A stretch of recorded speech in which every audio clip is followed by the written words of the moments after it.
Oke, sebelum kita akan mendengar firman Tuhan, kita akan berdoa, memohon pertolongan Roh Kudus untuk memberikan hikmat sehingga kita bisa mengerti apa yang disampaikan malam ini. Kita berdoa.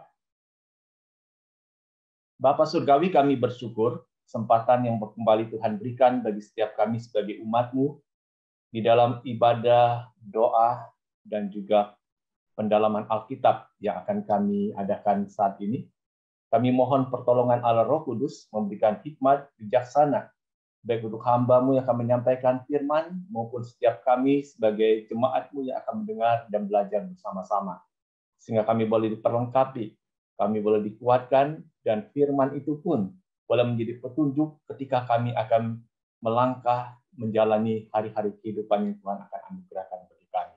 Terima kasih Bapa, di dalam nama-Mu Tuhan Yesus kami berdoa. Amin. Selamat malam semuanya. Selamat malam. Ya, hari ini saya bersyukur bisa menyampaikan firman Tuhan, pendalaman Alkitab buat jemaat di GKI Sion. Dan saya akan share screen untuk materi yang akan saya sampaikan pada malam hari ini. Jadi malam hari ini kita akan belajar bersama-sama sebuah tema yang akan disampaikan, melatih kepekaan. Natsnya diambil dari Injil Matius pasal 14, ayat 15 sampai ayat yang ke-21.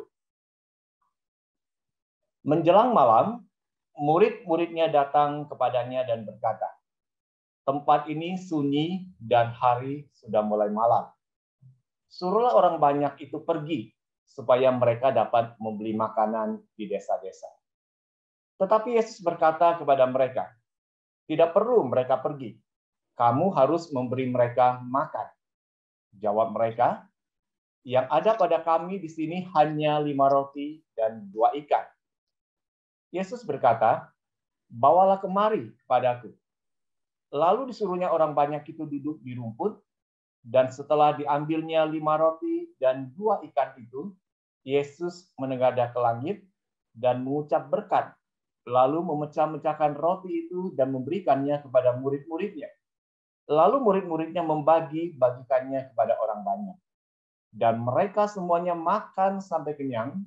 Kemudian orang mengumpulkan potongan-potongan roti yang sisa, 12 bakul penuh. Yang ikut makan kira-kira 5.000 laki-laki, tidak termasuk perempuan dan anak-anak. Saya akan memperlihatkan sebuah gambar. Kalau kita melihat gambar ini, gambar yang menggambarkan seorang yang memiliki penyakit, yaitu penyakit kusta. Kalau kita lihat tangan dari orang yang kena kusta, ini ada beberapa ruas dari jari-jarinya yang putus. Jari jempolnya, di jempolnya, kemudian telunjuk, di jempol, putus. Tanpa dia merasakan jarinya itu putus. Dan inilah bahayanya untuk penyakit kusta.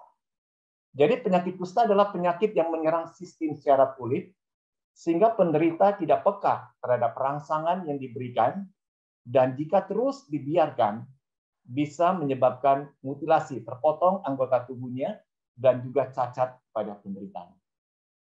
Nah, penyakit ini mulanya membuat si penderita kurang peka.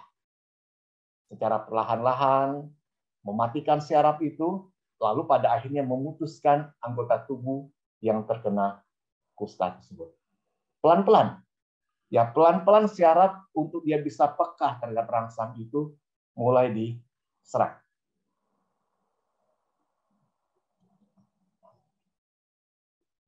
Kalau malam hari bicara tentang melatih kepekaan, nas yang dibacakan pada malam hari ini, kita belajar bagaimana Kristus melatih kepekaan para muridnya. Mereka dibawa pada kondisi yang real, yang ada. Bukan hanya sekedar teori, tetapi Yesus memperlihatkan sebuah realitas, sebuah kenyataan yang sedang dihadapi di hadapan mereka. Realitas seperti apa? Sehingga Yesus perlu melatih kepekaan para muridnya.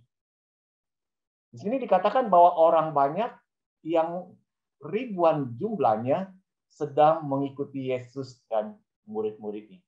Kemanapun Yesus pergi, dikatakan orang banyak itu begitu antusias untuk mengikuti Yesus. Dan jumlahnya nggak tanggung-tanggung. Dalam jumlah ribuan orang. Dan dalam kondisi seperti itu dikatakan mereka berada di tempat yang sunyi dan sepi. Jauh dari perkampungan dan hari pun sudah mulai malam. Mereka mungkin sudah seharian penuh mengikuti Yesus kemanapun Yesus pergi. Dan tentunya mereka dalam kondisi lelah, capek, dan juga mereka dalam kondisi lapar. Mereka tidak membawa mungkin bekal makanan. Dan saat itu kondisi yang tidak nyaman bagi mereka sudah mulai malam dan perut lapar. Dan tentunya ketika seorang itu dalam keadaan perut lapar, tentunya emosinya juga tidak stabil. Menghadapi situasi seperti ini, apa respon dari para murid Yesus? Kalau kita baca di dalam teks yang dibacakan hari ini, mereka ternyata tidak peka pada kondisi yang terjadi. Nggak peka. Jelas-jelas orang banyak itu dalam kondisi kelelahan, capek, dan lapar. Tapi murid-murid tidak peka melihat kondisi seperti itu. Dan ketidakpekaan pada diri para murid ini diwujudkan melalui tindakan. Tindakannya seperti apa? Dikatakan mereka mulai main perintah.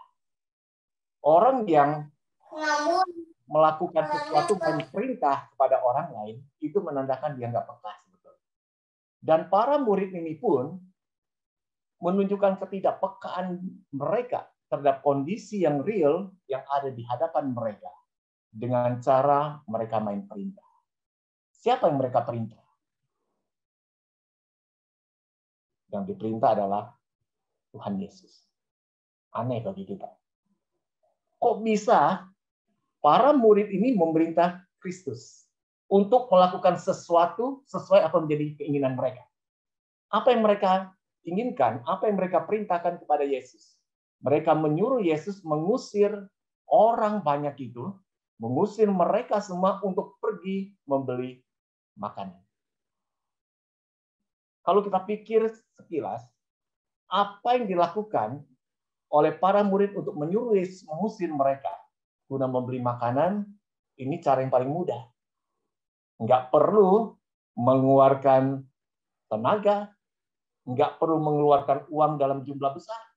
Cuma suruh pergi, Yesus yang mempunyai wewenang, mempunyai otoritas untuk menyuruh orang untuk pergi, bagi mereka kalau Yesus melakukan itu, persoalan akan selesai. Mereka nggak perlu menanggung risiko yang lebih besar lagi. Ini menandakan ketidakpekaan. Yesus memelatih para muridnya ini. Nah, bagaimana dengan pribadi Yesus sendiri? Yesus pribadi yang sangat peka atas keadaan yang dialami oleh orang banyak. Dan kalau kita baca di dalam seluruh kitab Injil, bagaimana Kristus ketika dia melihat orang-orang banyak, baik orang yang sedang sakit, orang yang sedang lapar, orang yang sedang dirasuk oleh setan, orang yang berada dalam kondisi kesedihan, orang yang merasakan dirinya terbuang, timbullah belas kasihan Yesus atas mereka semua. Yesus peka. Firman Tuhan tiap kali mencatat ketika Yesus melakukan mujizatnya dilandasi oleh belas kasihan yang timbul dari hati Yesus. Yesus peka. Begitu peka dia melihat keadaan yang terjadi. Dan Yesus melatih kepekaan murid-murid. Dan hal ini diwujudkan melalui tindakan. Jadi ketika murid-murid meminta kepada Yesus untuk menyuruh orang banyak itu pergi, bagi Yesus itu bukanlah tindakan yang tepat. Engkau yang selama ini telah mengikuti aku, engkau belajar daripadaku. Apa yang aku lakukan terhadap orang-orang itu? Aku selalu menaruh belas kasihan, aku tahu pergumulan mereka. Sehingga yang Yesus lakukan untuk murid-muridnya, Yesus katakan, kamu yang harus memberi mereka makan. Yesus latih. Yesus melatih murid-muridnya untuk memberi mereka makan. Ketika para murid ini mendengar apa yang diperintahkan oleh Yesus, Hal yang kedua yang mereka lakukan, mereka memberikan alasan bahwa apa yang ada pada mereka tidak cukup, bahkan bisa dikatakan nggak ada makanan itu. Dan mungkin ini suatu alasan yang masuk di akal. Para murid memang betul ada keinginan untuk kasih mereka makan. Tapi persoalannya, makanan yang mereka miliki tidak banyak.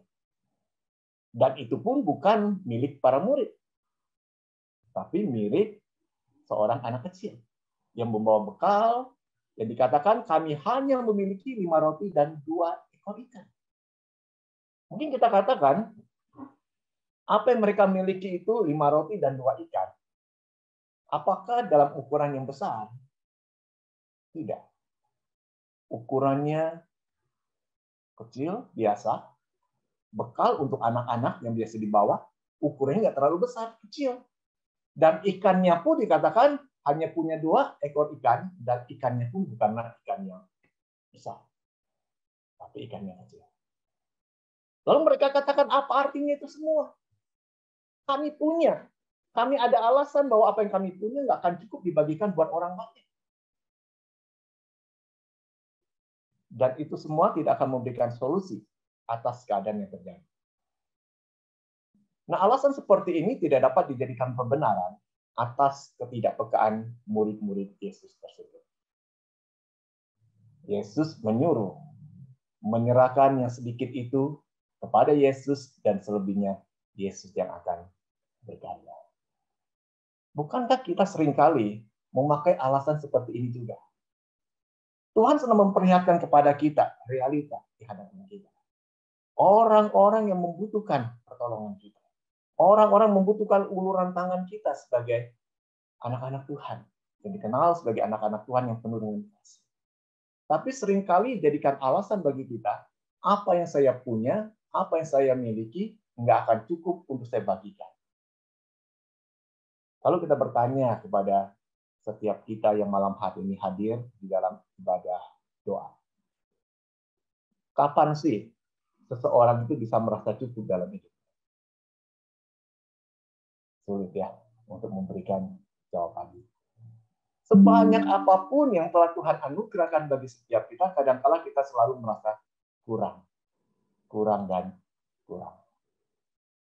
Sehingga kalau kita mau menyatakan kepekaan kita kepada orang-orang yang Tuhan perjumpakan dalam hidup kita, apakah harus tunggu dulu waktu kita merasa apa yang saya punya ini lebih, dan lebih?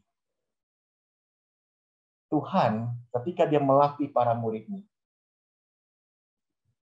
Tuhan memulai dari sesuatu yang kelihatannya sedikit dan tidak berarti. Tapi kalau engkau memiliki kepekaan yang engkau serahkan kepada Tuhan, Tuhan yang akan berkarya memakai apa yang engkau miliki itu untuk menjadi berkat bagi banyak orang. Ketika Yesus menerima 5 roti 2 ikan, apa yang Yesus lakukan terhadap apa yang dimiliki yang sedikit itu? Katakan di dalam nats firman Tuhan ini, Yesus melakukan mujizat. Memberi makan ribuan orang. Dan mereka pun makan sampai kenyang dengan hanya menggunakan 5 roti dan 2 ikan. Nggak masuk di akal kita. Nggak masuk di hitungan matematika kita. Bagaimana mungkin ribuan orang bisa dikenyangkan dengan hanya menggunakan 5 roti dan 2 ikan? Yang ukurannya pun bukan ukuran dalam ukuran raksasa besar. Tapi ukurannya kecil. Tapi ketika Tuhan bekerja menyatakan kuasanya, mujizat itu terjadi. Bukan hanya mereka makan sampai kenyang. Dicatat dalam firman Tuhan, makanan pun masih ada sisa 12 bakul. Bersisa. Ajaib Tuhan bekerja. Ketika umatnya ada kepekaan untuk memberi apa yang sedikit itu. Tapi lahir dari hati mereka yang mau membagi itu sebagai wujud kepekaan. Tuhan akan bekerja menyatakan kuasa. Dan yang menarik di dalam nats firman Tuhan ini, saat mujizat itu terjadi, Yesus tetap memakai para muridnya untuk membagi-bagikan makanan. Kenapa sih nggak Tuhan turunkan aja roti itu dari surga, lalu orang akan tersebar di hadapan orang banyak yang ribuan, dan mereka akan rebutan ngambil roti itu? Kenapa Tuhan nggak lakukan kerjaan seperti itu? Tuhan tetap memakai para muridnya untuk membagi-bagikan roti dan ikan itu. Mereka menjadi alat di tangan Tuhan untuk menyalurkan berkat yang telah Tuhan sediakan.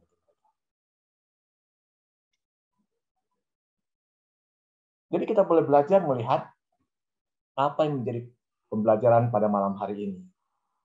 Setiap kita harusnya senantiasa melatih kepekaan kita itu. Baik dalam hidup kita pribadi, kita ada di tengah-tengah keluarga, kita berada di tengah-tengah jemaat, ataupun kita berada di tengah-tengah masyarakat. Seringkali dalam keadaan zaman yang sudah dianggap modern dan maju, kepekaan ini pun seringkali sudah mulai terkikis dari kehidupan kita. Baik kita sebagai umat Tuhan, anak Tuhan yang mengaku sebagai orang yang percaya kepada Kristus, yang penuh dengan kasih. Kita sudah mengalami kasih Allah, tetapi di dalam realita kita menjalani hidup ini, seringkali kepekaan itu sudah luntur dari hidup kita. Kita coba melatih kepekaan itu. Kadang-kadang Tuhan memperlihatkan di hadapan kita dengan kondisi yang real di depan kita. Apakah kita peka melihat keadaan yang ada? Lihat orang-orang yang Tuhan pertemukan dalam hidup kita. Kadang-kadang kita nggak peduli. Nah, jadi dari apa yang saya sampaikan pada malam hari ini, saya akan mengambil beberapa hal. Yang pertama, bahwa Tuhan itu akan terus melatih kepekaan setiap anak-anaknya, termasuk gerejanya.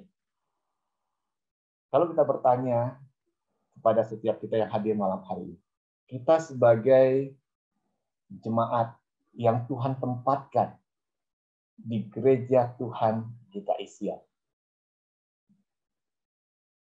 apakah kita sebagai umat Tuhan terus melatih kepekaan kita itu, melihat keadaan gereja kita Isian? Ketika ada jemaat yang hadir, apakah kita peka melihat apa yang mereka butuhkan? Sebagai pelayan-pelayan Tuhan, sebagai pejabat-pejabat gerejawi, penting sekali setiap saat kita melatih kepekaan itu. Kenapa? Karena kalau di dalam gereja Tuhan, kepekaan itu sudah mulai luntur, sama seperti seorang yang kena kusta tadi. Lama-lama itu akan sepotong satu demi satu. Banyak kehidupan bergereja mengalami kondisi karena kurang kepekaan. Sedikit banyak jemaat mulai mundur. Mulai berkurang, dan berkurang. Kalau sudah berkurang seperti kita masih nggak peka, wah, semakin memperburuk keadaan. Kemudian yang kedua, yang perlu saya tekankan, bahwa untuk merealisasikan kepekaan, bukan kita mengandalkan kekuatan diri kita sendiri. Kita nggak kuat. Kita terbatas kemampuan kita sendiri. Tapi yang kita andalkan adalah Tuhan. Melalui sesuatu yang kita miliki, meskipun itu kelihatannya kecil sedikit. Tapi kalau kita mau serahkan kepada Tuhan, kita katakan, Tuhan, aku peka ya kondisi ini. Tapi aku tidak memiliki yang lebih banyak, Tuhan. Yang sedikit ini aku serahkan kepadamu, biarlah Tuhan yang memakai ini untuk menyatakan mujizat. Gereja kita di GKI Sion bukanlah gereja yang berlimpah dalam segala sesuatu. Ya, kita terbatas. Mungkin dari segi keuangan juga terbatas. Dari segi sarana prasarana juga terbatas. Tetapi meskipun segala yang kita miliki itu terbatas, jumlahnya sedikit, mungkin kita katakan, apa ini cukup ketika saya memiliki kepekaan untuk gereja saya. Tapi kalau kita mau berserah kepada Tuhan, Tuhan yang sedikit ini kau pakai. Kau pakai, dan Tuhan akan menyatakan mujizatnya. Dan hal yang ketiga, mulailah melatih kepekaan itu dari hal yang kecil dan kelihatan sepele. baik dalam hidup kita berkeluarga, bergereja, dan bermasyarakat. Lama-kelamaan ketika hal yang kecil kita peka, maka akan menjadi kebiasaan yang akan menunjukkan kepedulian kita pada sesama dalam realita yang Tuhan nyatakan bagi kita. Kita kadang-kala maunya sesuatu yang besar. Tapi justru mau Tuhan melatih kita hal yang kecil. Tapi hal yang kecil itu apakah kita peka di dalamnya? Itu perlu terus dilatih. Dan itu akan menjadi sesuatu yang berdampak besar. Jadi seperti apa yang dicatat di dalam firman Tuhan ini. Suatu yang kelihatannya kecil, 5 roti 2 ikan, bisa mengenyangkan ribuan orang. 5.000 laki-laki saja, belum termasuk perempuan dan anak-anak. Mereka semua dikenyangkan. Apa yang jadi kebutuhan hidup mereka? Saat itu yang mereka butuhkan, mereka dapatkan. Amin ya. Firman Tuhan, kita akan berdoa. Bapa, kami bersyukur untuk apa yang boleh kami dengar melalui sharing firman-Mu pada malam ini. Kami boleh belajar dari apa yang tertulis di dalam Alkitab. Bagaimana Tuhan Yesus melatih para murid-Nya melalui sebuah realita yang real di hadapan mereka. Di hadapan ribuan orang yang kelelahan, yang kelaparan, mereka dilatih untuk peduli apa yang menjadi kebutuhan orang banyak itu. Lewat yang sedikit yang mereka miliki, tapi mereka serahkan kepada Kristus Tuhan. Sesuatu yang sedikit itu boleh memberkati ribuan orang. Mereka makan sampai kenyang, bahkan ada sisa. Tuhan tolong untuk kami sebagai umat-Mu yang Kau telah himpunkan menjadi keluarga besar di dalam gereja Tuhan di GKI Sion. Biarlah setiap kami pun boleh terus Tuhan latih untuk kami peka melihat keadaan di sekeliling kami. Sehingga kami boleh melihat pada akhirnya ada hal yang besar, kebangunan besar yang Tuhan nyatakan bagi gereja-Mu ini. Terima kasih Bapa untuk malam hari ini. Di dalam nama-Mu Tuhan Yesus, kami peralakan doa kami. Amin.